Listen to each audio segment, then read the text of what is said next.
অভিষেক ভাই এবার কিন্তু আমাদের চিন্তায় ফেলে দিচ্ছে। ওয়ার্ল্ড কাপে 4টার মধ্যে 3টে ম্যাচ খেলে ফেললো, কিন্তু এখনো পর্যন্ত খাতাই খুলতে পারলো না বিশ্বের নাম্বার 1 টি-20 ব্যাটার।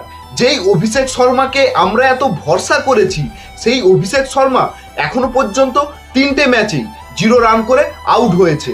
সামনে সুপার 8-এ কিন্তু আমাদেরকে সাউথ আফ্রিকা, জিম্বাবুয়ে, ওয়েস্ট ইন্ডিজের মতো কঠিন প্রতিপক্ষের বিরুদ্ধে খেলতে হবে। সেখানেও যদি অভিষেক ভাইয়ের ব্যাট এরকম ভাবে কথা বলা বন্ধ করে দেয়, তাহলে আমরা কিন্তু চরম বিপদে পড়তে চলেছি। বিশ্বের নাম্বার 1 টি-20 ব্যাটার হয়েও এখনো পর্যন্ত বিশ্বকাপের মতো টুর্নামেন্টে খাতা না খুলতে পারাটা, সেটা কিন্তু অভিষেক ভাইয়ের জন্য একটু লজ্জার ব্যাপারই বটে। সুপার 8-এ কি অভিষেক শর্মা ফর্মে ফিরতে চলেছে?